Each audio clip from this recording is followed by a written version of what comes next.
Once the network is installed and functioning, what left? What is left, or what kind of job left for anyone else or for any network professional is the maintenance and monitoring, right? And risk management is one of them. So in this chapter we are going to see what kind of people, technology and malware security risks are there to the network, and how we can increase the network security through risk assessment and management.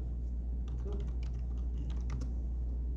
it's like how much I should spend in order to manage the risk, or in order to prevent any kind of problem or any kind of risk to my asset. For example, your house, how much you have invested in securing your house? How do you judge that?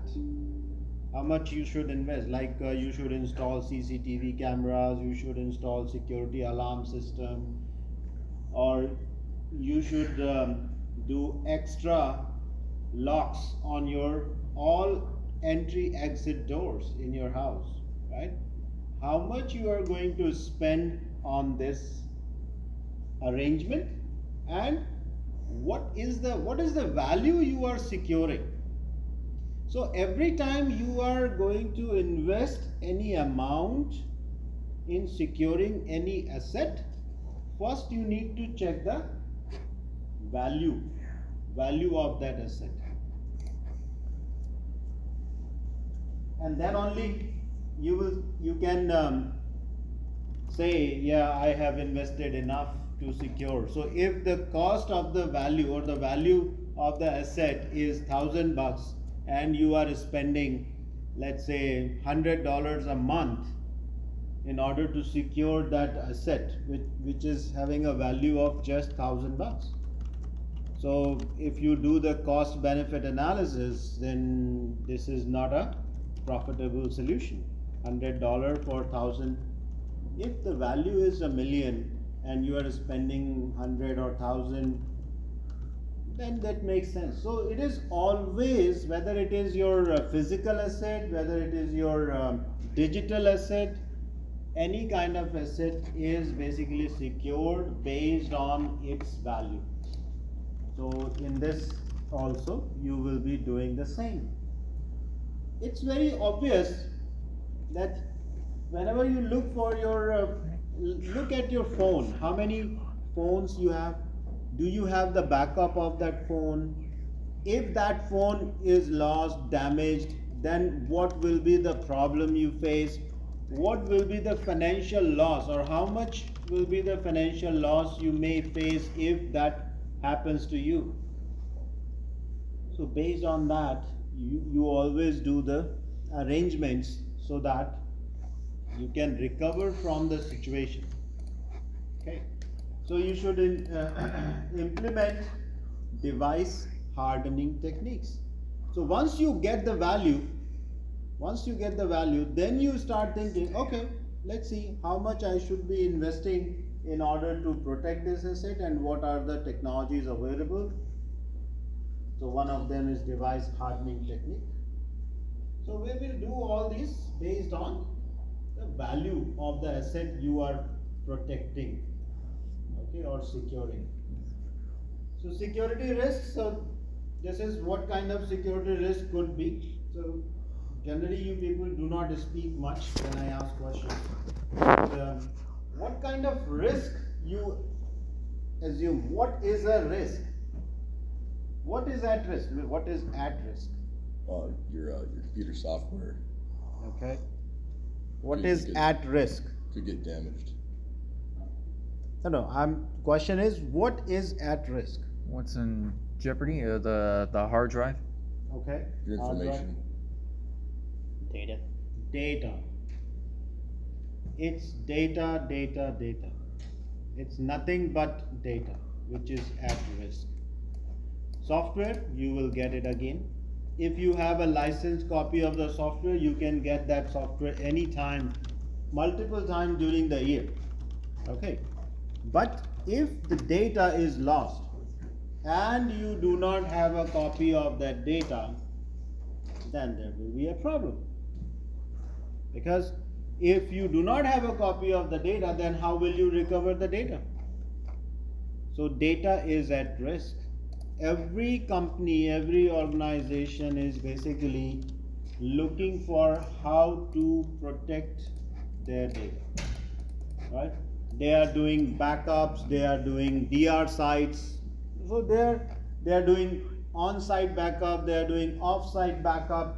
So lot of solutions they are planning or they implement in order to protect their data.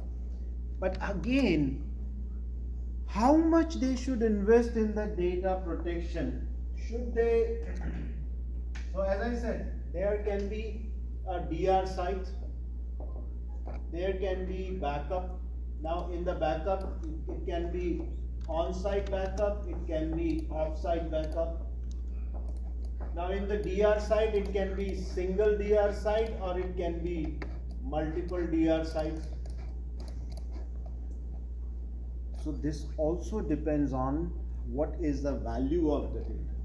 Do you need both the solutions? Do you need only one of them? You don't need DR site, you just need backup, right?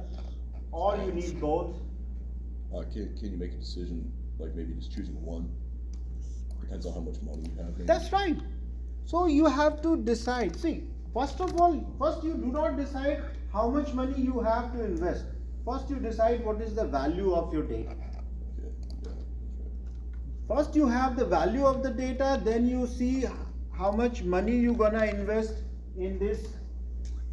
Then in addition to that, there are certain other things which you need to consider while before you decide what solution you need, DR or backup. Because if you look at these two solutions, then you need to know how much time these solutions will take to recover my data. How soon you need that data again, and how much time these two solutions will take to recover the data. Backup will take longer. DR site will take a short amount of time to recover your data. DR site is expensive, backup is cheaper than compared to DR site. Backup is cheaper solution. So you have to do a cost benefit analysis of everything. How much is the value of the data? How much you are investing? How much you need? And you need to you should also know how much loss you will incur or how much losses will be there if your data is lost, if your data is not available for certain period of time. It's not just one point, guys. There are a lot of factors you need to consider before you actually check all that. So we'll go into the details of it. Now, what do I stand to lose if it is stolen, damaged, or destroyed? That's what? The value of your data, because that is your digital asset. And there are many means available now which helps you in calculating the cost of that data. In how much time over the years, over the month you have collected that data, how much money you have invested. Now there are certain companies or there are certain business operations which are completely based on data. There is nothing else except data. If they lose that data, they are done. They may need to shut down or close the doors and go out of the business because they don't have any more data left. They don't have anything else except the data. So the companies are dependent on Facebook. What they have except data? Do they produce anything? Do they manufacture anything? Instagram, do they manufacture anything except the data loaded by us who are the users of the Instagram? They organize data in a certain way. Do they manufacture anything? Answer is no. They do not manufacture anything. Their whole operation is based on the data uploaded by the users like us. Right? Yeah. He uploads a picture, I look at that picture, I do some comment, and on the side I am watching some advertisement also. And their business is running on that advertisement. If they do not protect their data, they're gone. Right? Twitter, or now X. What they manufacture? Is there anything tangible they manufacture? Answer is no. Right? It's not like Tesla. Tesla is having something to sell in the market, though they have data also, but data is secondary. Primary is their automobile or the cars or trucks they have. So you have to look at what you are going to lose if your data is stolen, damaged, or destroyed. And based on that assessment, you decide what you are going to invest in protecting that data. Right? What technology you are going to implement to protect the data. So there are other things we will discuss, we will look at. I don't remember exactly what all points are discussed there. So let's continue, and later I will give you a few more points on how to decide. But remember, data. Okay. Types of risks. So today hacker is used to describe, and so hackers are there. So what type of hackers are there? White hat hackers is an IT security expert hired by organizations. So the hackers which are known to the organization, you need to know. So you are basically asking a thief or burglar to enter in your house and steal something from the secured place.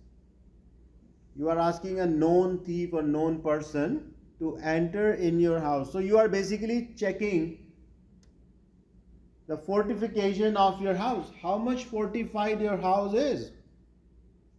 Is there any loophole?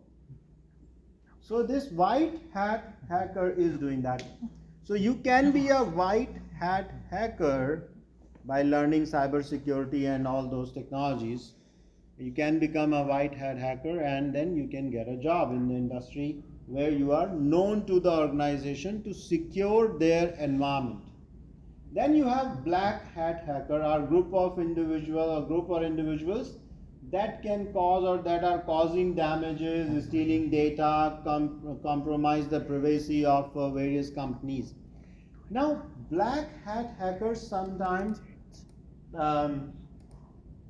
they reveal their identity, sometimes they don't, and most of the time they are some kind of criminals, or industry consider them as criminals, digital criminals, those who are stealing data and selling that data in the black market. Right? There was a presentation, I don't remember the date, was it in this semester or in the previous semester? But we had a presentation from someone who knows how to use dark web.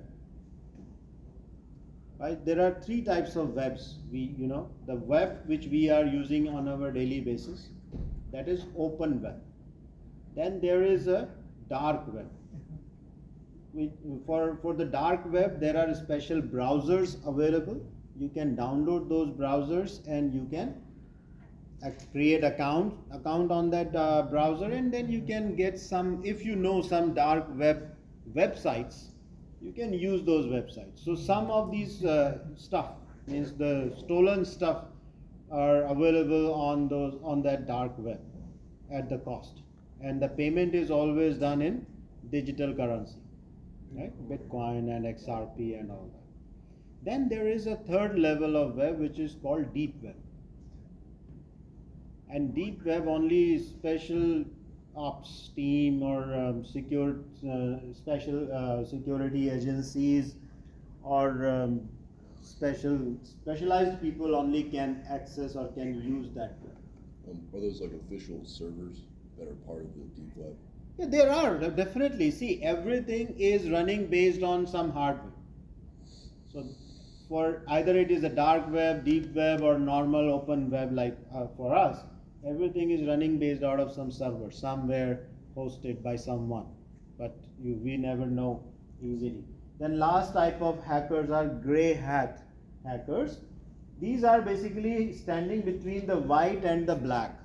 Sometimes they act as a white, sometimes they act as a black, or they are kind of freelancer security consultants who are attempting to hack someone's website or someone's web server, someone's network, exploit their loopholes or their weaknesses in their network, and they also tell them, hey, look, I found it in your network, this is the problem you have, you should plug the hole.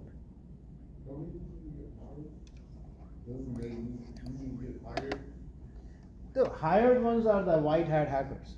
Yeah, no, I'm saying like, say like you are, you don't have a resume to show that you are certified, but if on your own, hack into their system and they got people that they're paying all this money to do this, but you want this, would they hire you?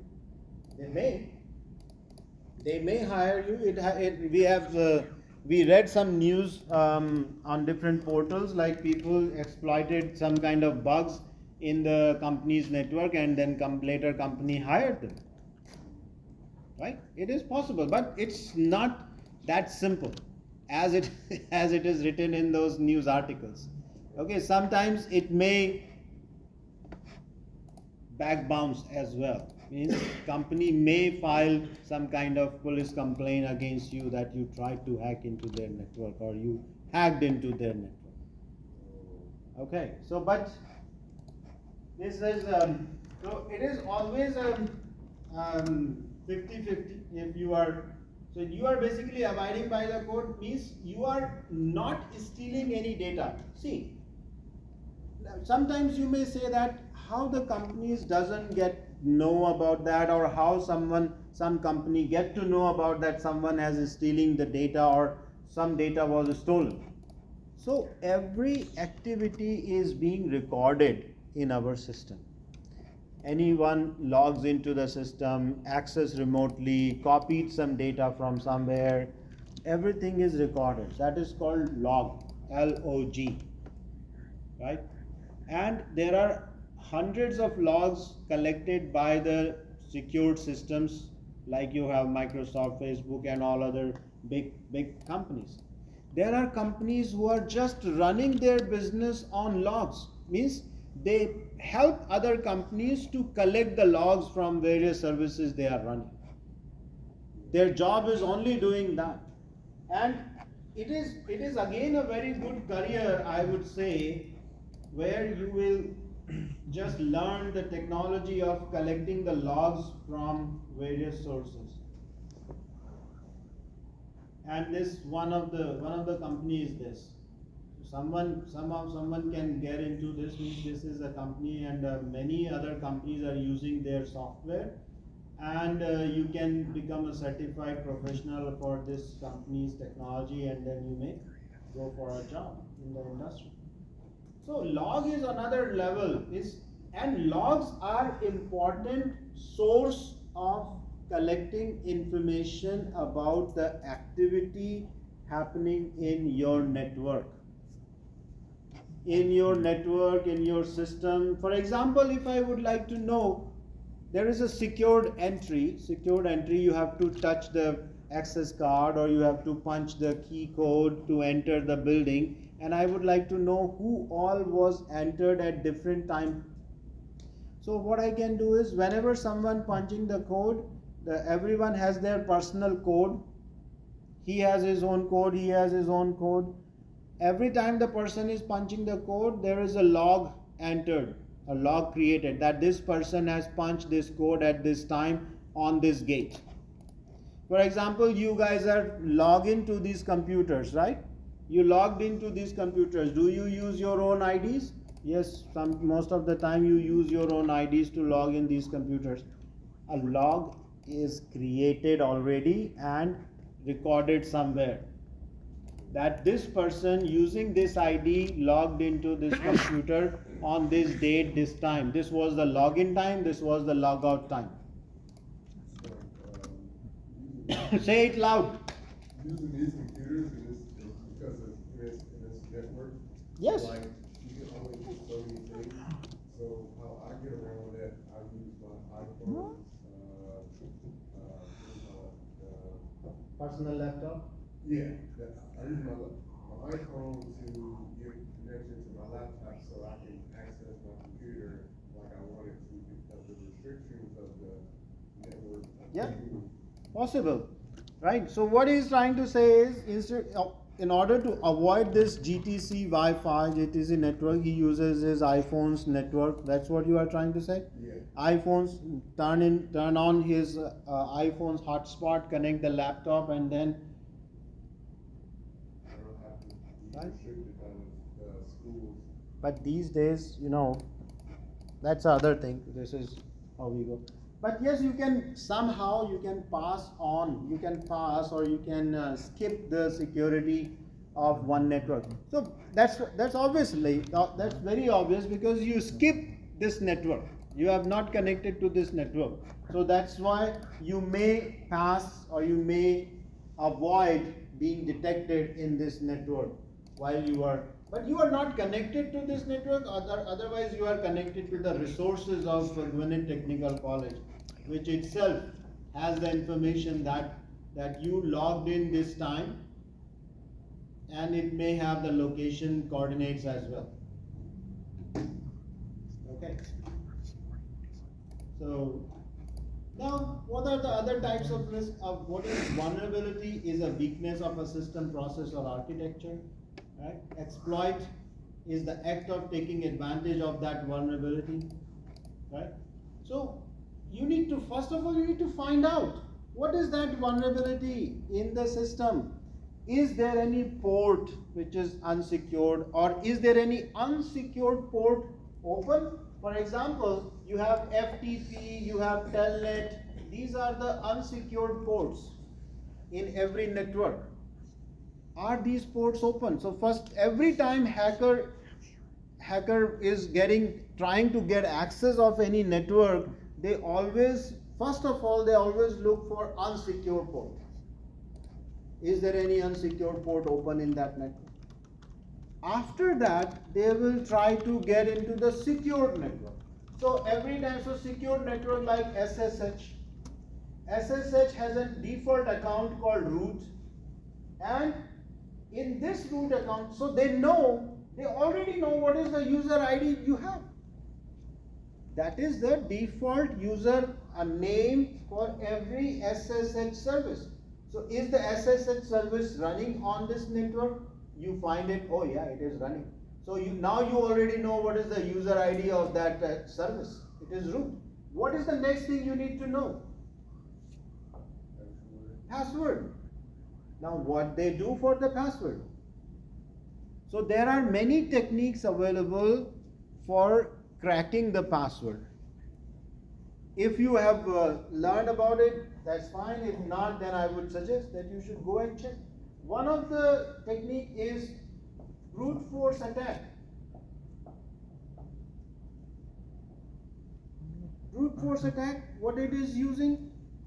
It is using guessing the password and trying that password randomly. Trying that password is using a program which is generating some random numbers starting from what is the minimum length of the password?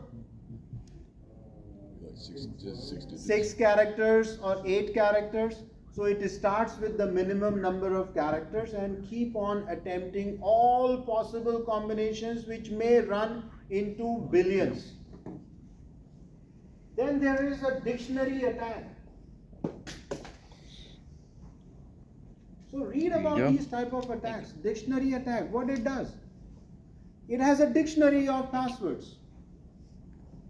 It has a dictionary of passwords, and then from that dictionary, it is going to pick one password at a time and keep on trying. some password may hit.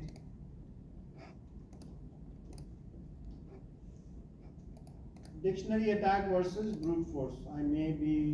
So this is dictionary attack use pre-computed list of likely passwords. Brute force attack systematically test every possible character combination to guarantee success. So there are few other methods available through which you can break the password. So this is the job of cybersecurity experts to stop these types of attacks. Okay? How you do that you will learn in the cybersecurity class. So cybersecurity vulnerabilities are often made public and are attacked by the Metro Corporation in CVE, which is Common Vulnerabilities and Exposure Dictionary. So they always keep them public so that people knows what is available. Now a zero-day exploit or zero-day attack is one that takes advantage of a software vulnerability exploited before the software developer is aware of the vulnerability. So I'm not sure if you are keeping an eye on the IT industry related news, but there are companies suffered because of these type of vulnerabilities existed in their system. Didn't it happen at the airport last year? Yes, it says that it happened in the airport last year, but until unless you are not in the system, you can never come to know that what happens actually. Right. Okay, though they say yes, it was because of some kind of vulnerability existed in the system and some hacker exploited it, but it's again depends on how much they want to reveal and how much they are hiding. Okay, sometimes it is done, I'm telling you, sometimes it is done deliberately, and sometimes it happens because something was really existed in the system, some weakness was really existed in the system, and because of that it happened. Okay.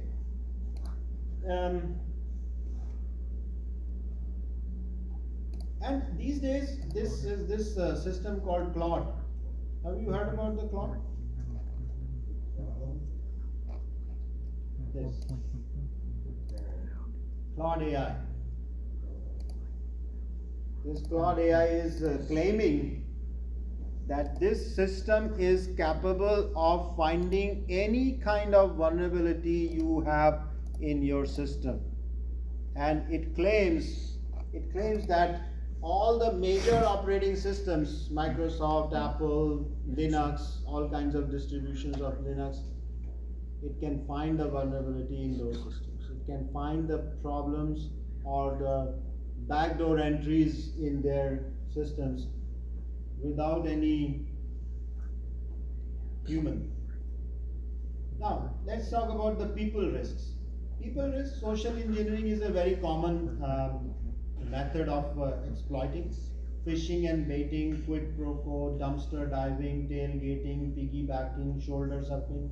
These are the various ways as a human, someone can do to steal the information. For example, Sam is typing his password and David was standing in his back behind, and he was reading what keys Sam pressed. Or someone sprinkled the powder on the keyboard while someone else is typing the password and later can see what was the password. What is Quid quid pro quo? pro quo. Oh, I never heard of that term. Okay, coming from point to point. What is phishing and baiting? You send an email to someone saying that this is a price, you want a price today, and this is the file of the price certificate, please open the file. Yeah. What was the file actually? File was nothing but a malware, a Trojan. It entered into your system. Okay. Let's look at the quid pro quo in cybersecurity. So attack is a social engineering technique where attackers offer a service, usually fraudulent technical support. These days, have you heard about the Microsoft technical support? Hmm? It's a very common Microsoft online, online technical support. So Microsoft provides you an online technical support, and on every Windows system there is a service which can mirror your Windows system on someone else's computer remotely. I forget your name. Courtney. So Courtney is acting as a Microsoft support guy, and he called me saying I was having a problem. First of all, I posted an online request for a technical support, and somehow he got to know that someone is looking for a technical support on Microsoft, so he called me. He's not the real Microsoft guy, but he called me. Hey, I heard that you are looking for the Microsoft technical support, so I'm here to support you. May I request you the online remote control of your system? So he asked me, may I request an online remote control of your system? I said yes. So he asked me that, can you please start this remote control service on your computer? I did that, and he get the access of my computer. And now whatever information is stored on my computer is now accessible by him. So people used to do that a lot. And our elderly people are most suffered group of people for this, because of this service, right? And I'm missing the name. How do I? So you need to know, and you need to educate your family members how they can avoid of all these kind of scams. Dumpster diving. What do you see dumpster diving? So this is basically the deleted data or the information which you trashed, and they are trying to get that information either by getting access of your recycle bin, or maybe the physical dumpster, physical trash, where you dumped all the important documents. Then tailgating. Someone else has opened the gate for themselves and you entered behind them. So it is like you opened it, you were just watching the gate to be opened or some security system to be opened for a time being, and then you entered. Piggybacking is something similar to that. Shoulder surfing, that's what I said. Sam was typing the password and David was standing behind reading or seeing what all keys were pressed.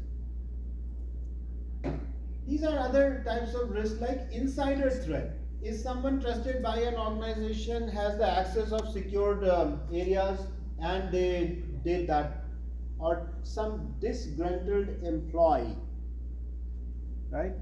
So employee did not get the proper raise or proper hike or promotion, right? He is not happy with the system or the company at all, so he put some kind of virus or steal the confidential information from the company and sell it outside or leaked it in the open market. So insider threats are always there. That's why there are a lot of security measures placed by the companies on their personal data or on their corporate data. There are some measures to reduce the insider threats, like perform the background checks for new hires, enforce the principle of least privilege, meaning employees are given minimal access to do their job, and whenever they need to do something extra, they need to request for the permission, request for the access, and then only you get the access and you can do the job. And sometimes you get the access only for a limited time period. Design checks and balances on employee behavior. So your activities, your social media activities, your email, texts, and everything are being watched. Accountability. Yes, accountable. See, accountability clause, they always get it signed by the employee when you join. You signed one accountability clause. But how much you stick to that? Right? Deploy a DLP or data loss prevention solution that identifies the sensitive data and prevents it from being copied or transmitted off the network. Means now these days you can limit how far your data can travel in your network if it is so every time. See, everything is happened because of the tagging of the data. Now you can place a tag on every data packets traveling in the network, and if the data has those tags, then your router is smart enough to stop that data from going out. It is something like you have a badge on your forehead, and when you are trying to enter that area, you will be stopped. No, you are not allowed. Some of the parking areas are having boom barriers. You cannot enter in that parking area until you have the access card. And you know how, Elon Musk found out he was, selling sensitive information? He had, email, he sent a special tag on everybody's, email he sent to, and the tag that was. That's what I'm saying. It's now very easy. It's like an RFID on the product. Walmart, Kroger, or all these stores, they have an RFID on every product. So if you are trying to take out that product without scanning and paying, then this alarm sounds. What is that? You are being stopped, or you are basically tracked when you are trying to take out a product without making a payment. Is it all the products? Not all of them, but some precious ones. Right. Right? For example, some cosmetic items, electronic items, like in some of the stores, they place some kind of digital lock on every device. They need to unlock the device, or even on the cloth, they put that device. They unlock it, then only you can take it out. If you go to some stores, fragrances, they place the fragrances in some special boxes. If you are buying it, then they first unlock the box using a special device and then give it to you. I went to Walmart, not here, but I think it was Savannah.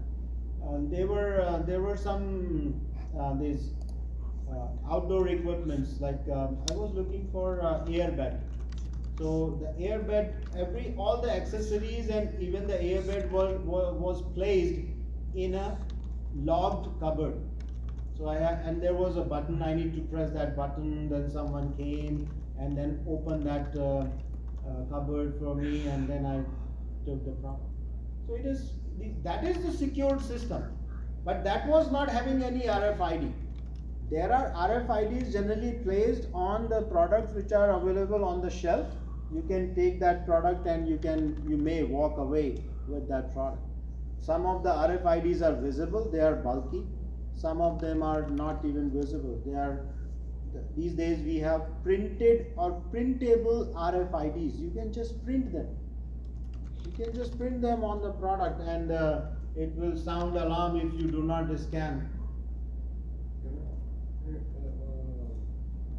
Some RFPs that, and put them on. I can't hear you. If you can't listen. Can I press some RFPs and then, have them say 1 cent, and then go to Kroger? Those things can do so many things for that. So what the people is doing that people are scanning a low price item and taking out the high price item. People are trying to, if the product, if the RFIDs are stick on the, means they pasted on the product, they just take out from that product and paste it on some other product. Right? It's a $10 product. You remove the RFID from the $10 product and paste it on a $100 product, and you scan it and take it away. Huh? Can you show us how to demonstration class, like a lab? Yeah, we will do that. stay there for another semester. Okay, now what are the risks? So denial of services. Denial of services is like, let's say Richard came to me here and Courtney also here. They both having a question, but Richard was having a series of questions. He keep on asking, he keep on engaging me with his questions, and Courtney keep waiting. So what I'm doing is, I'm doing denial of service for Courtney. Because I was engaged by Richard, that's why I could not attend Courtney's request. So what happens in the denial of service? One server, which is let's say facebook.com, was bombarded by the same ID or same client with so many requests that the other requests are being ignored. So means facebook.com is not able to reply or respond other requests. So these days companies or these type of high-end services or popular services, they are placing these type of checks on there. So what I did in order to avoid this situation, I placed a limit of 3 questions per person. I will take only 3 questions per person. After that, next person will get the chance. So that way I can avoid the denial of service kind of situation. But denial of service generally happens from the same ID. So I can say same person can ask only 3 questions, so that other person will get the fair chance.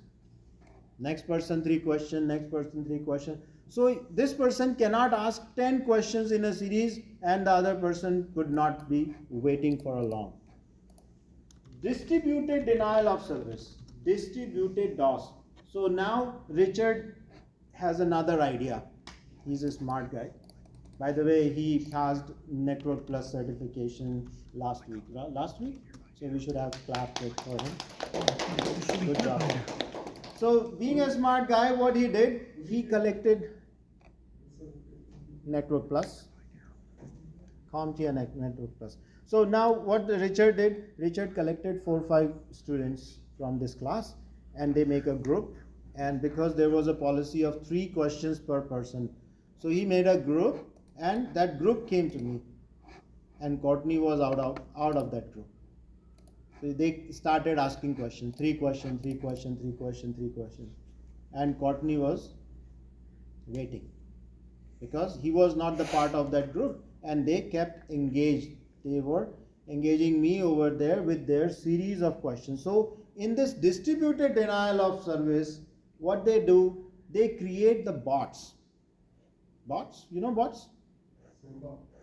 Yep, sandbots or just bots, which are basically automated response systems. They are small programs, you can say, or robots on digital world. They created bots and they keep sending requests from different sources. So every bot is appearing as a separate client, but they all belong to the same group, and they keep sending that one request after a short period of interval to the particular website. And because of that, all the other legit requests are being denied. Keep denying, because the service was busy all the time. So distributed denial of service, and then you have distributed reflection DOS. So a type of DDoS that is bounced off uninfected computers called reflectors before being directed at target. So you basically, now instead of that, Richard has created a kind of a replica of me or the instructor, and the other person, instead of going to the instructor, is going first to him and he bounces them off somewhere else. So you are basically not reaching to the actual target. So problem is, now as being a cybersecurity expert, you are supposed to identify these type of attacks and you are supposed to prevent them. And there are measures available, there are ways available through which you can actually do that. Then you have amplified DRDOS, can be amplified when conducted by using small simple requests that trigger very large responses from the target. Then PDOS, permanent DOS attack, damages a device's firmware beyond repair. Means you are attacking the device's firmware. You are not attacking on the service, you are not attacking on the network. Friendly DOS attack, sometimes it is unintentional DOS attack that has no malicious intent. That's why the ping command, trace RT or trace route command, these type of commands are blocked already by these servers. Because if, let's say, you just start pinging one server continuously, from I ask all of you in this room, 40 computers, all 40 users, start pinging to gwinnettech.blackboard server, gwinnettech blackboard server. So your blackboard server will be busy responding ping response on it, which is of make no sense. So that's why ping is blocked by most of the servers these days. It wasn't the case earlier. I did it myself. I did that for many websites myself, ping to that certain particular website, and I used to get the response, but not anymore, because it becomes a trend. Everybody, if the word is of 8-9 billion people, out of 8-9 billion people, let's say only 0.5 billion people, 0.5 billion people are doing ping to one server, the server will crash. Server will definitely crash. So we have other types of attacks, and vulnerabilities include the following: on-path attack, that attack, insecure protocol and service, DNS poisoning, which is very common. Earlier it was very common. We heard a lot about DNS poisoning attacks. Then we have backdoors, security flaws that allow unauthorized users to gain access to the system. Recently, there is a company called Cloudflare. Yeah.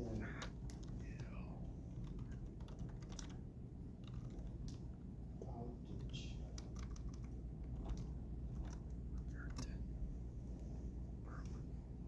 This was an outage last year, in November 18, 2025. The issue was not a cyber attack, but rather a bug in the bot management system triggered by a database partition change that propagated an oversized configuration file affecting core proxy, workers, KV, and access services.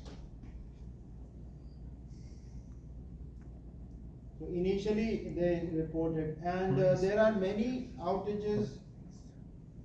Many outages occur due to the outages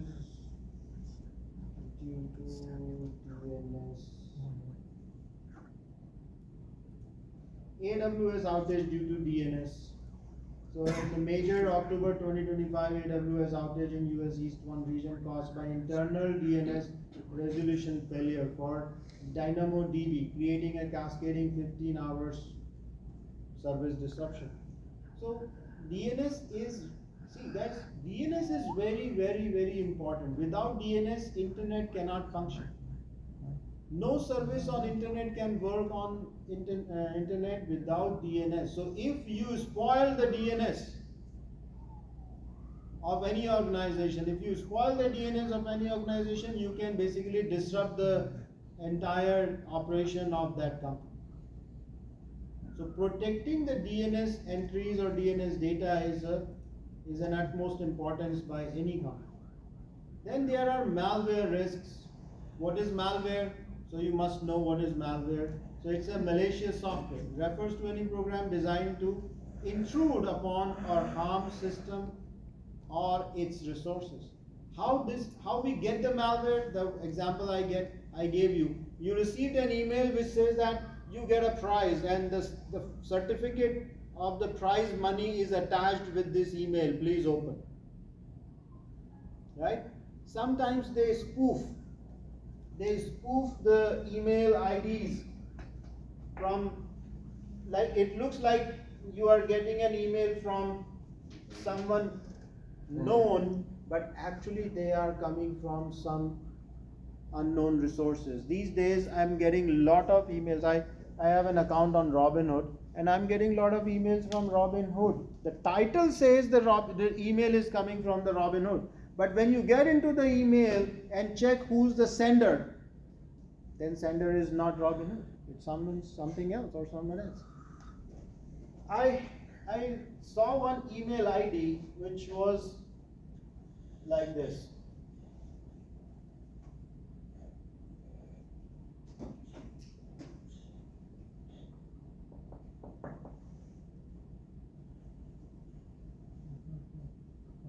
What is that? Microsoft. Huh? Microsoft. What is that? Oh, website address. Huh? Is this Microsoft? Huh? No. You can come here and read. Richard? Is that an E at the end? No, it is COM. Marco. What is this word? What is this word? That's not an F. Is it a- Microsoft. Micro. Something's off. What is on? Oh, the M. Yeah. Is it the M? Yeah, yeah. That's right. R and N? Oh, It's yeah. RN. It's RN. If you read it, if I type it on, let's say, Notepad, see that?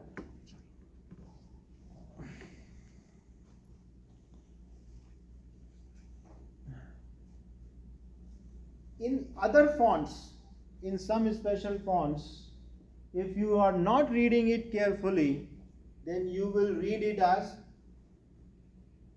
Microsoft.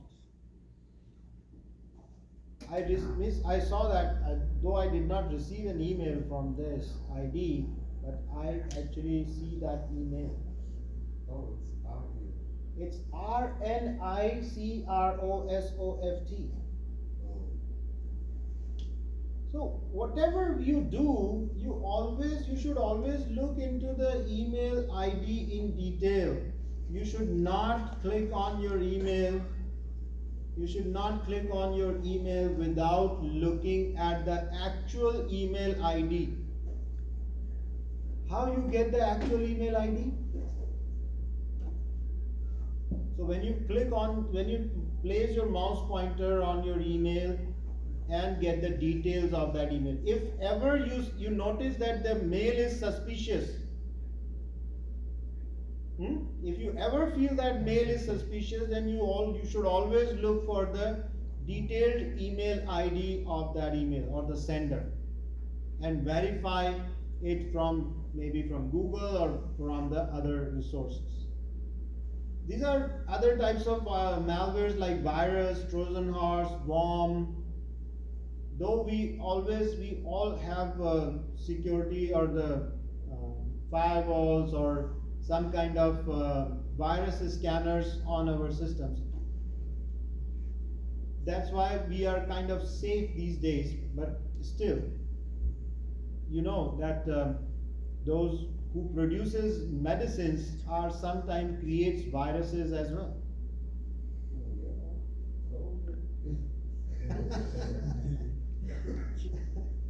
Okay, then we have bots, especially design programs which commonly means bots are designed to start and stop automatically. They are designed to start at a particular event or time or condition and stop at certain time. Same as then we have ransomware. You must have heard about the ransomware. It's a very common virus these days. What the ransomware does, it kind of lock you out from your system and threaten you with destroying the data. Lot of companies were affected by ransomware in past years in US itself, and they paid millions and millions of dollars to get out of that ransomware. So they always found the guy. After they give him the money. That's right. And because of this digital currency, it was so easy to stay anonymous and you get all your money. Right, so now how malware characteristics include the following. So some malwares is encrypted to prevent detection, encrypted malwares, stealth, they disguise themselves as a useful program or they hide themselves behind a useful program or legitimate program. Polymorphism, which is changing the characteristics. It's like changing the face. You are a good makeup artist and you change your face every time someone tries to detect you. Time dependence. Some malwares are programmed to activate on a particular date and time. In early days, there was a virus which was known as Friday the 13th. Friday the 13th. So that virus used to activate only on those Fridays where the date was 13. So time dependence was there. Have you heard of the gotcha virus? Which virus? It's called like the gotcha virus. I've never heard It of it. erases everything on your computer, then it puts up a message on your screen. Yes. I honestly think since last maybe 20 years, I've not seen virus, but I personally experienced virus in my own system. I was having a desktop at home long time back, and it was very common to use floppies. It was floppy disk that time, to use floppy disk from one computer to other computer. So I think I was a student that time, and I brought some program I was working on, a code, and then I copied that code on my computer, home computer, and got the virus. So there were boot sector virus. There were some boot sector viruses. Those used to replace the boot sector program by their own program. Yes. I believe that Norton, that comes pre-installed in your computer, is one of those legitimate still. Could be. Because I've noticed that when you buy a service, you always have a virus. But if you just delete the whole program, no viruses at all. That's what I'm saying. Those who produces the medicine may also produce viruses, right? They always keep you on your toes. They always introduce some kind of a threat in your mind. You may get virus, so you need this antivirus in your system. Right?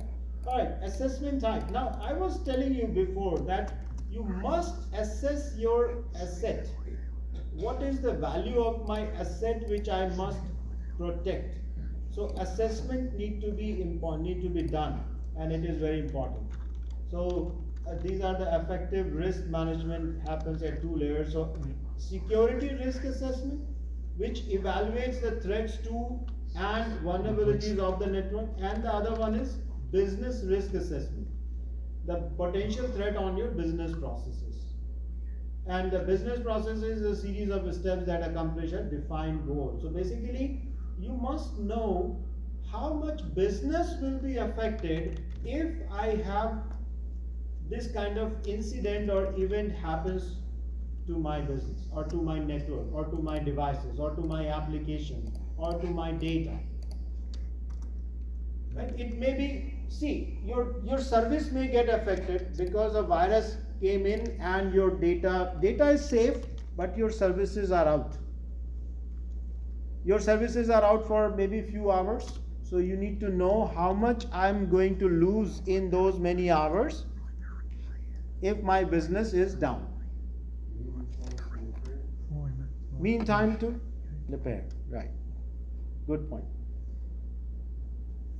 Right, so you also need to know how, if I have a data loss, then how much business loss I may have if I lose this much of data or that much of data. it's not only the loss which you incurred right now, it is the loss you should calculate which has an impact on your image. That will affect your future business. The client or the customer who used to come to you before, because of that attack, the customer goes somewhere else. The customer started using some other business because you are not that reliable, because your business cannot protect their data. So it is always business risk and the security risk. Now, posture assessment is a thorough examination of each aspect of the network to determine how it might be compromised. That's where the white hat hackers come into play. They do the assessment of your network and try to explore any vulnerability in the network so that you can fortify it, so that you can harden it by using different measures, by blocking the service, by stopping the port, by securing the port, or by removing the access. If you ever go into the services in Windows, you should always see that everyone has the full access of everything. So first of all, if you remember, I told you last time, there is a thumb rule for security.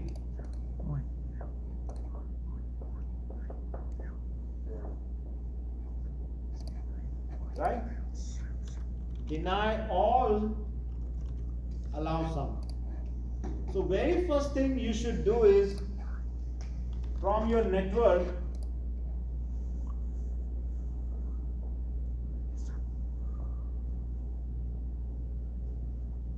what is that? Isolated. What is that? Oh, remove everything. What is everyone? All users. All users. And then give the access only who needs it. Oh, That's what I say. Deny all, allow some.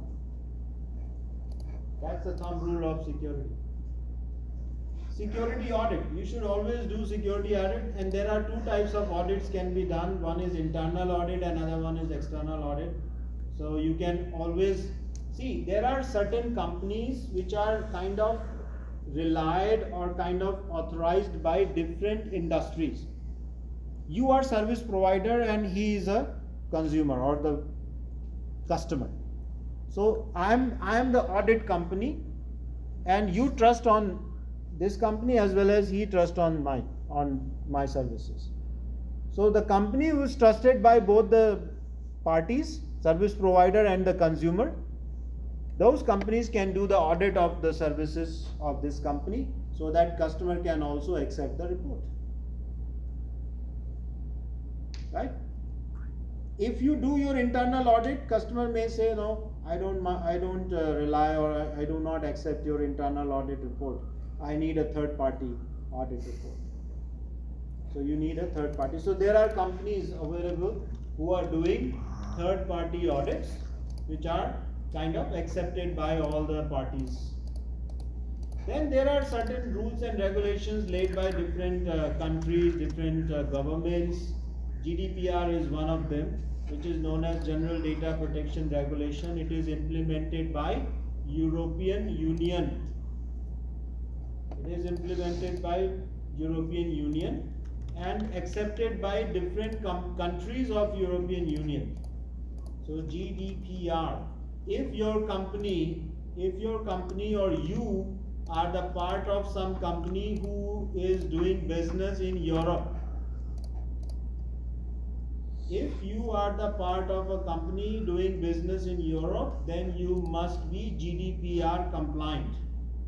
Your company must be GDPR compliant, and every employee of that company must be GDPR compliant. And there you need to go for the training, there you need to go for a certification, you need to pass an exam basically. Attack simulations, Sometimes you need to do some attack simulation on your network so that you can do the vulnerability assessment. There are two types of assessment, authenticated and unauthenticated. Authenticated, the attacker is given the same access as the trusted user would have. Unauthenticated begins on the perimeter of the network looking for vulnerability that do not require trusted user privileges.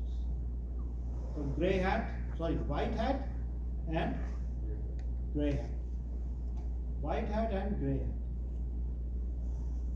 hat. Then we have pen testing. It is one of the well-known field or profession in cybersecurity. Pen testing or penetration testing. You basically test your network, or basically you ask someone to test your network by penetrating through different sources or different means in your network.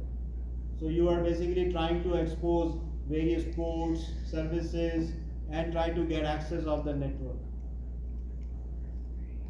So there is a separate certification provided in the industry on pen testing. You can go for that certification and you can become a hacker. A certified ethical hacker is a well-known profession or role or certification available in the industry. And you can also do a red team, blue team. Now in the college, we have a cybersecurity program. Some of you are doing the major in cybersecurity, and there are two rooms on the other side of this hall. So those two rooms are basically categorized as blue team and red team. So one team is acting as a hacker, another team is acting as a preventer. So the red team conducts the attack and the blue team attempts to defend the network. So you basically work in that way and learn also. Then these are some scanning tools. Scanning tools can be used to discover the crucial information, such as all these information basically try to discover. Look at it. And we should also know that it's not that only the scanning tool is doing that, but we should also know that what kind of information these scanning tools are going to check. What are available hosts? Every available host. Host means, what is host? What is host? The host who is hosting the party, organizing the party. Host is, these computers are the hosts. These computers are the host. Services. Basically, host here means the one who is providing the service. The one or the computer which is providing the service is basically host, or the computer where you are making request for some kind of service. Services including application, versions running on every host, software configurations, open, closed and filtered ports.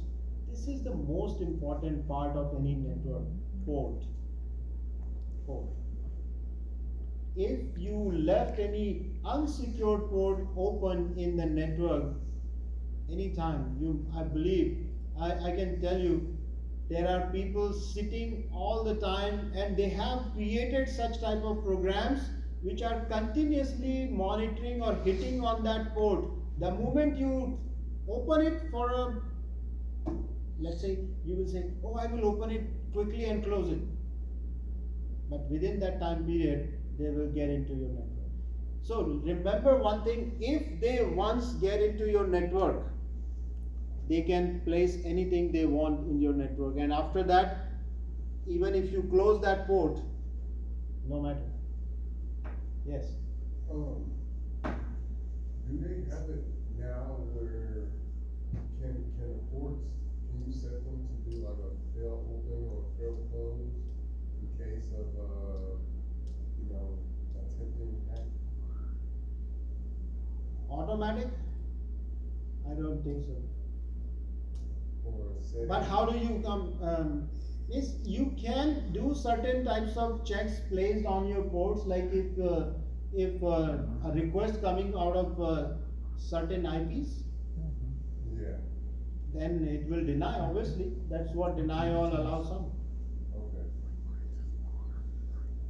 Right? These are other types of scanning tool. What they do is existence of the services type, placement, and configuration of firewalls, software configuration, unencrypted and poorly encrypted sensitive data.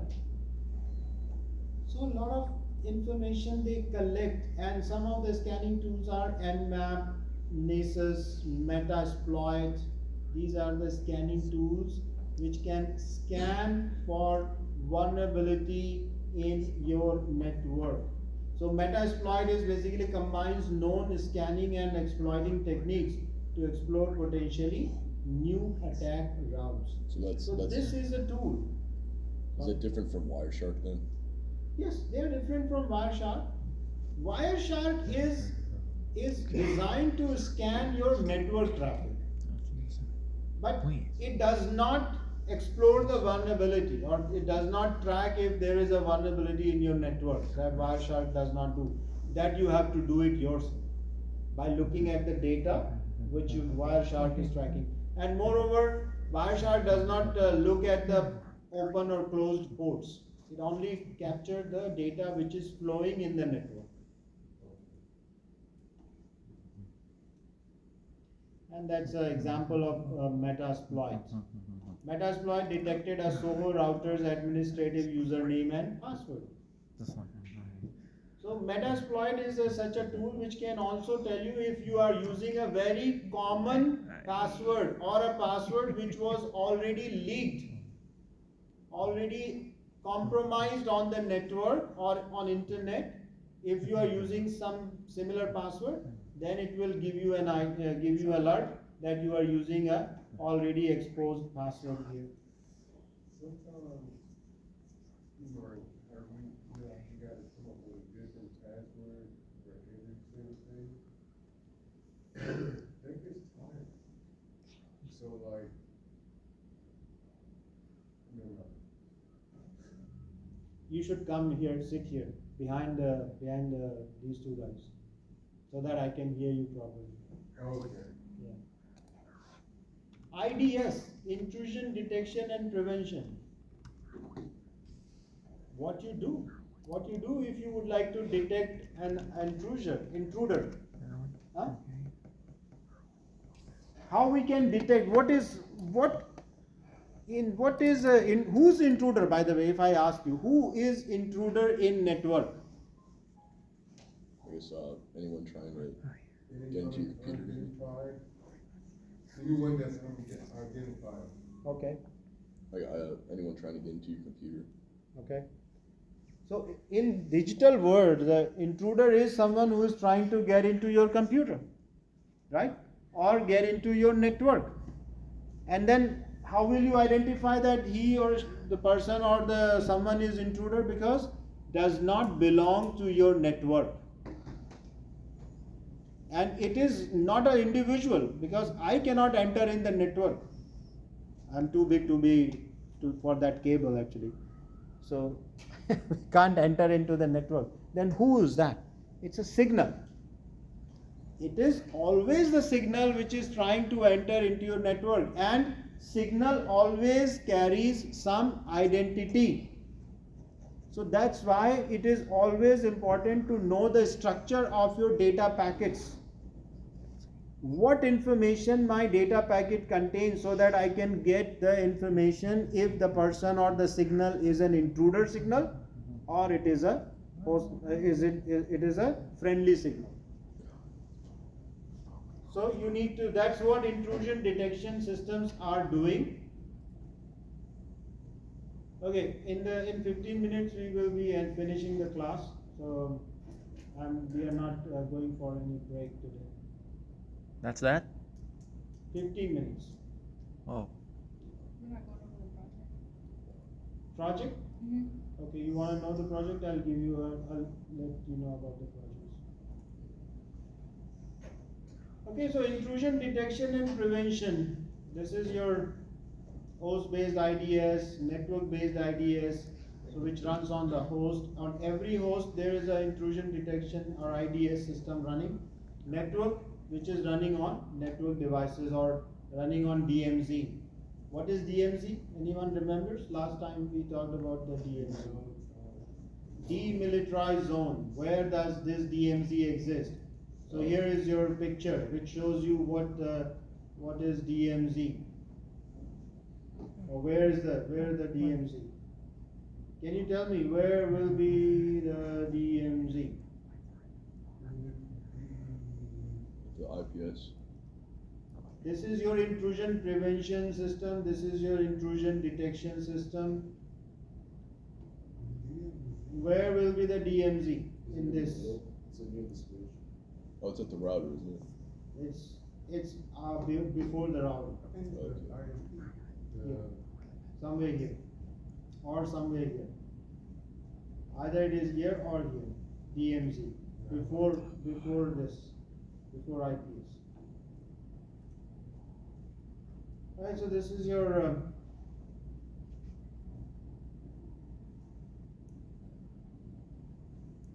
okay, so just to read few things here. Then honeypots and honey nets, these are the basically means of these are the decoy systems that is purposefully vulnerable. They created so that any attacker can get into and trapped in these honeypots or honey nets. So it's like a sticky pad you placed near the right these days fruit flies. In order to catch the fruit flies, what do? You place the honey pots so that fruit flies get into it and get trapped. So these honey pots and honey nets are created by the system, inside the system, so that any attacker can get into it and get trapped.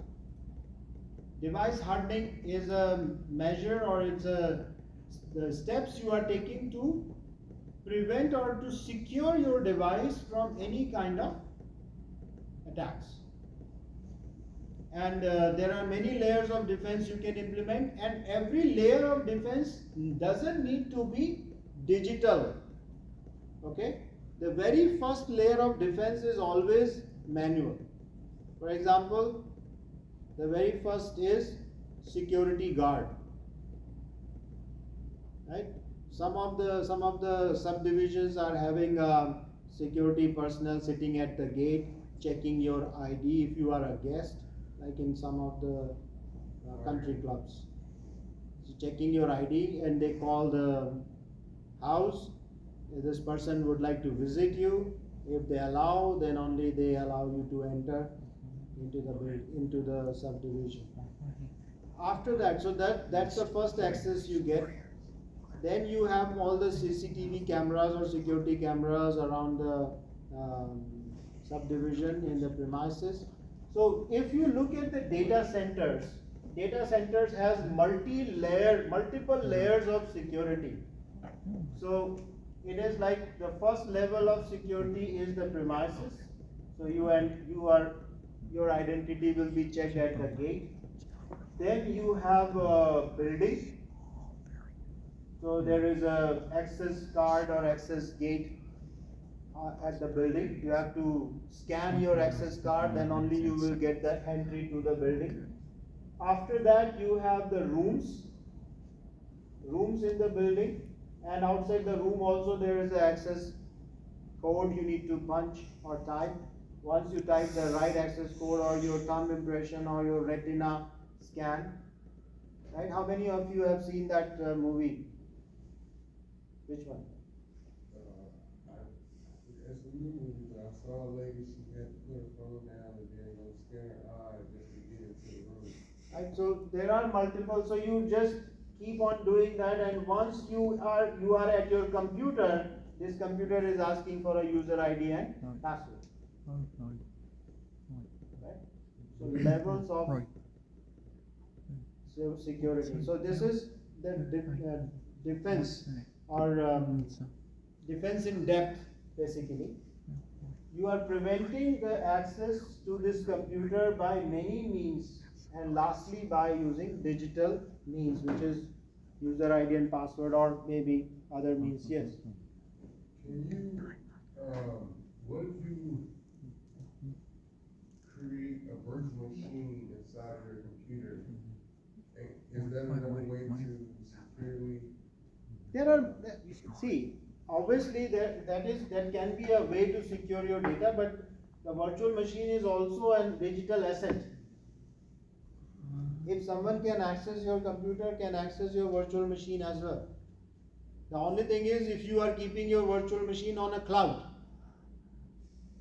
if you are keeping your virtual machine on a cloud instead of on your computer, so your cloud service provider will ask for us OTP or multi-factor authentication.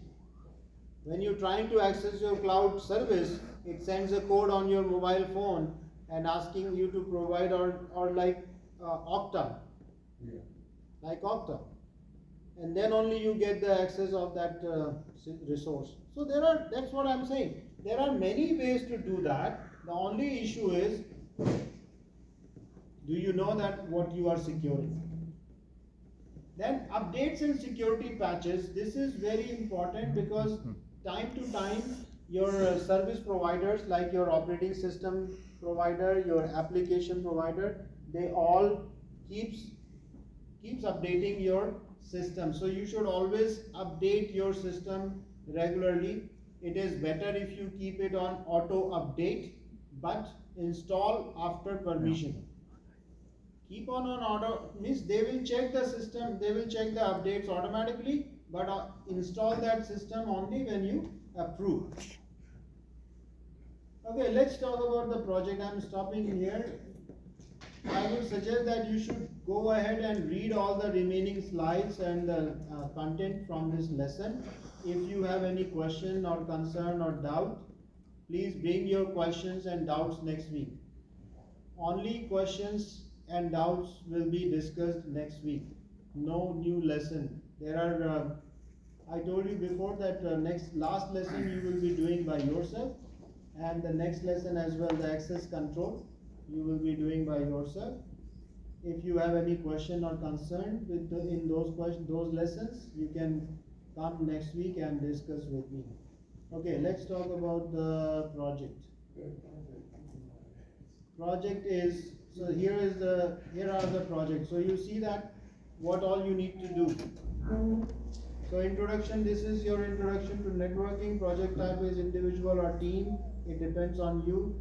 I'm leaving it on you if you want to do it in a group of two. Group of two. Only group of two, not more than two. If you want to do this project in group of two, let me know in advance that I'm doing this project with this or with this person. The tools required, Cisco Packet Tracer or the Microsoft Visio, depends on what project you which tool you are comfortable with, because you are doing packet tracer exercises in this lesson, so you may be comfortable with that. And Mr. Sandeep, sir, what is the final quiz going to be on? On means the exam. Yeah. The exam is on all the lessons we studied in this course. Oh, okay. Question, I know you said option one has to be. Let me come to that options. Let me come to those options. Oh, okay. Yeah, in this final project, the students will assume the role of entry-level network technician or junior network consultant tasked with designing a secure, scalable digital network system for a client organization. Students will analyze a company's operational needs and design a logical network topology. The project will demonstrate the understanding of functioning LAN, WAN design, IP addressing, devices, protocols, and basic security consideration. So based on these inputs, you need to select or pick one network from these three. Like you may want to design a network for a small business, you want to design a network for an educational or non-profit organization, or you would like to design a network for a remote and hybrid workforce. After you select one environment here. Okay, you pick one of them. Then you go to do this. You need to give a background of company's information, some fictional but realistic client profile. You can take help from AI for Oh, this. This would be in the paper, right? This is what we'd be Yeah. writing in the paper. It should be on the paper, yes, that's right. So you need to write a small profile about the company. Company means like you pick up the small business network. So what is that small business? What is the name of that business? What is the type of that business? How many employees are there in that business? Is it a separate company or running out of home? Or you may say that all remote employees. All employees are working out of home, or it's a single employee owned business. Business needs what all you need in that business, like email, file sharing, internet access, remote work, some cloud applications. So based on the business type, you may select some of the applications and what are the growth expectations. Future scalability means if you are thinking about it, not necessarily. Alright, so you can take help from any AI tool for this. Yes, Courtney. Can I show you what I got? Not now. Let me display this first. After that. Then the section 2, learning objectives. So in this you will demonstrate the ability to identify the appropriate network hardware and devices. So in order to build the network of the business you selected, what all you need to build that network, what is the topology, what is the logical network topology. So generally it is always star topology, star. Then you have the roles, like what type of devices you are using, switches, routers, firewalls, wireless access points. And obviously if you are having internet, then ADSL router is an important part of it. Then are you using some IP addressing in your business, or you are relying on the IP addresses provided by ADSL router? So you can just mention that I'm going to, depending on how many users you have, depending on how many users you have, you can say that I need those many IP addresses. Those many IP addresses. Then you can say, okay, then I need this 192.168.2.0/27. I need this IP addressing scheme because I need to cover some X number of users in my network. So we don't need to apply an IP address for each device. Okay. You can just give a range of IP addresses. All right. Nice.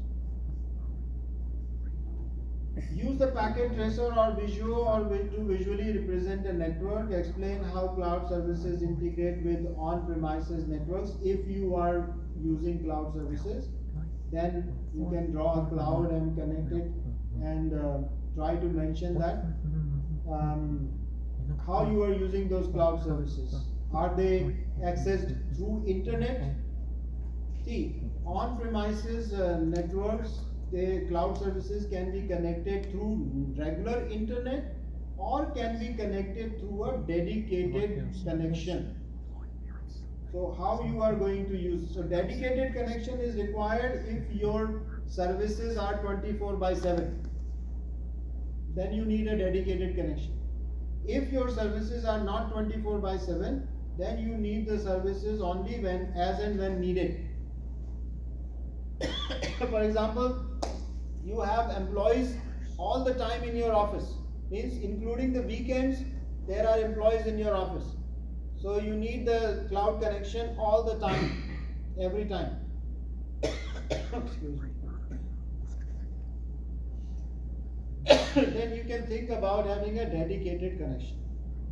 If your employees come at 9 o'clock, leave at 5, no weekend office, then you can go for as and when needed.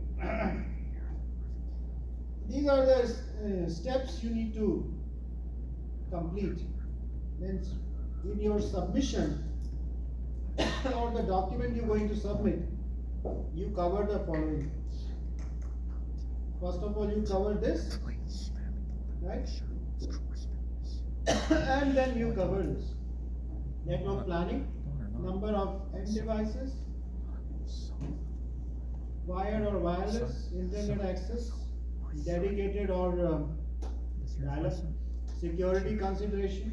Are you looking for some firewalls, or you are going to have segmentation? Segmentation means smaller networks. Smaller network. You can refer the segment chapter. For the segmentation, you can refer the chapter of network segments. Then you design a network diagram. So a student must create the logical topology diagram of one of the following two. See, you can use AI for all of this, but again, you must know how to use AI to generate everything out of this.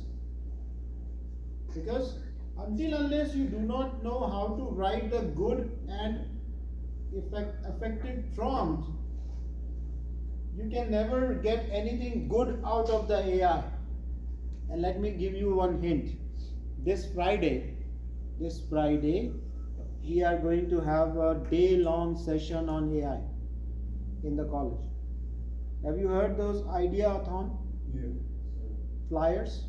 So that idea-a-thon flyer, that event, in that event you will be getting a kind of free training for prompting, AI prompting, how to write good AI prompts to get the expected result out of that AI tool. So if you would really like to learn about the use of AI tools, then I would suggest you, highly recommend you to attend this seminar. Okay, now let me give you one idea. So all those who are in this classroom, your project, this project will carry, let's say this project carries 100 marks. This project carries 100 marks. This is the total mark for the project. Let me open the thing. That will be there. So this project, is 100 points, right? So the Friday event, if you attend Friday event and send me the proof, you will get 25 points in the project, and remaining project will carry only 75 points. So if you attend the event, and if you may say that, no, I don't want to attend the event, but I'm good enough to create the project on my own. How do we create the projects? Huh? How do we create the projects? How do we create the projects? Yeah. You read this and prepare the document. So you are supposed to create a Word doc for this. Can we use Is it? Microsoft Word? Part 1, Microsoft Word or Google Doc. So part 1, written essay, which is 60 points. And part 2, which is presentation with audio, 40 points. Now what is presentation with audio? So you are basically creating, once you prepare this essay, you can use this essay to create a presentation, maybe 4 or 5 slides or 8 or 9 slides, whatever number of slides you like. So you prepare a slide presentation using this essay, and then you are recording a video of yourself, or maybe an audio with the presentation, running the presentation. And for example, you start recording the video on your phone, right, and turn it towards your screen, and you are running your presentation here, going to next screen, and you are speaking and recording. Otherwise, in the Microsoft PowerPoint itself, you have a recording feature. So if the PowerPoint presentation is 40 points and the paper is 60, what is the packet tracer That packet tracer is Packet also tracer part of it, basically helps you in creating the network diagram. but that's also something we need to send in as well, right? Yeah, Okay, that will be the part of your doc. You will take the screenshot of that packet tracer diagram and put it in your document. and that's one picture then, right? That's right. Okay, So this is your, you see that video snip? That's video snipping tool. This is a snipping tool. You can use this video snip and then you can record. Start your presentation. See that? New. And it is going to record the video. So I'm going to record. So you just start the presentation and draw this and then click on start. So it will start recording. If your microphone, see the microphone? Unmute it, and whatever you are speaking, it is going to record, and whatever you are doing on your screen, it is going to record all that. You are moving up and down, you are selecting something, you are going to next screen, next, previous. So it will record everything, and then once you are done, you can say stop recording. This is the recorded stuff. And whatever you are speaking, it is going to record, and whatever you are doing on your screen, it is going to record all that.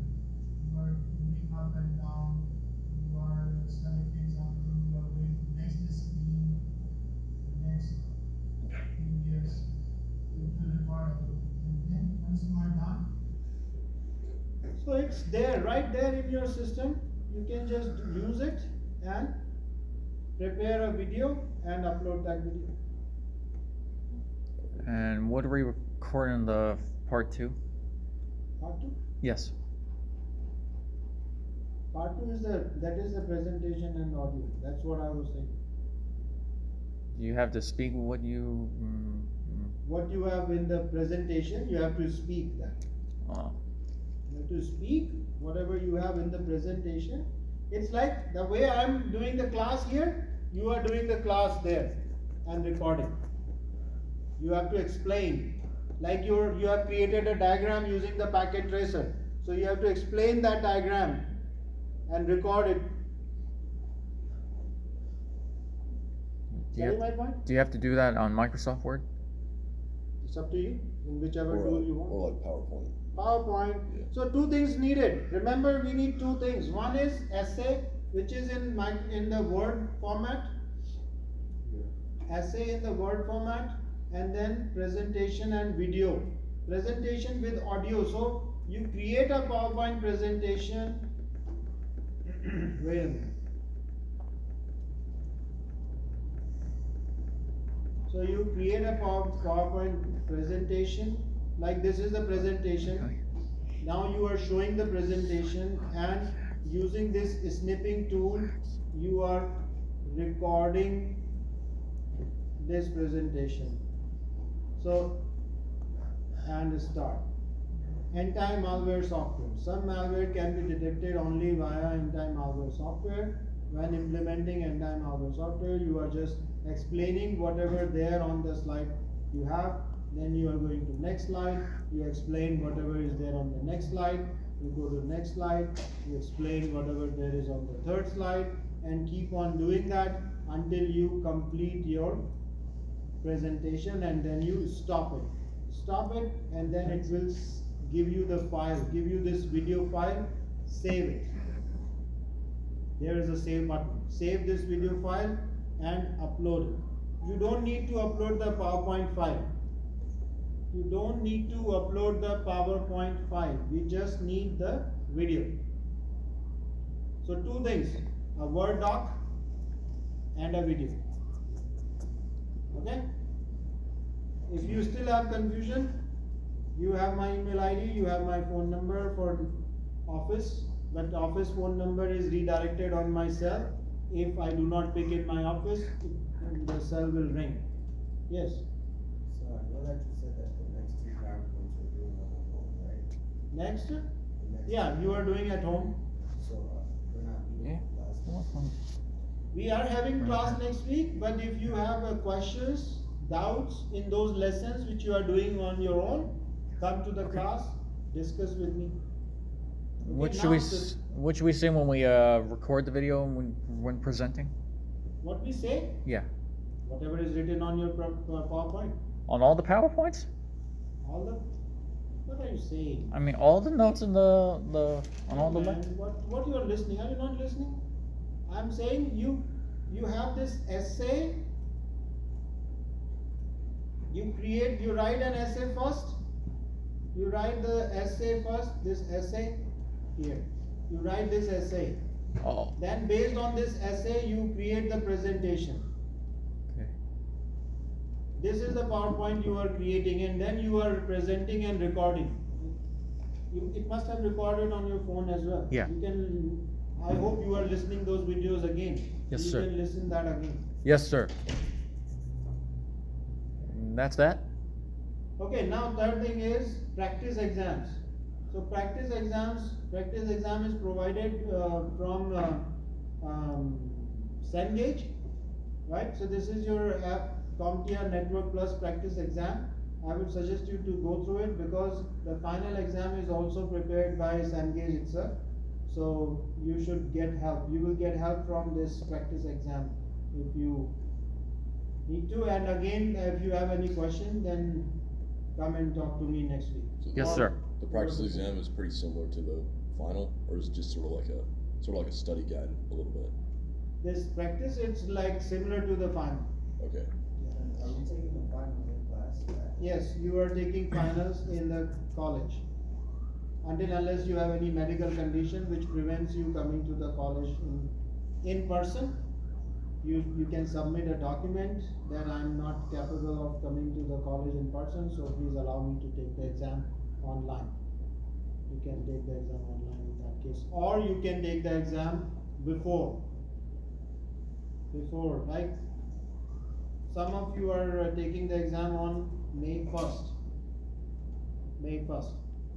So I will make the arrangement for those who are willing to take the exam on May 1st and can take it. So remember that offer, if you are attending this event on Friday, then you have a privilege of getting 25 extra point on the project, and your project will be of 75. If you say no, you are not attending or you have not attended, don't worry. Your project will still be graded out of 100. Okay? Your project will still be graded. Your project means I'm not cutting any points out of your project if you are not attending the event on Friday. But it's 25 guaranteed points though. Yes, So- if you attend the event on Friday, then 25 points in your project are guaranteed. Any question? No, sir. But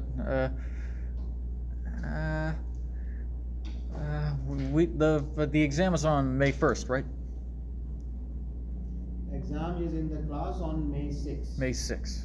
If you wanna take it earlier, then May 1st. May 1st. Where? Understood. Very good. Alright, any question? Anyone? No, sir. Yes. It's not about this, it's about the packet tracing. Oh, yeah.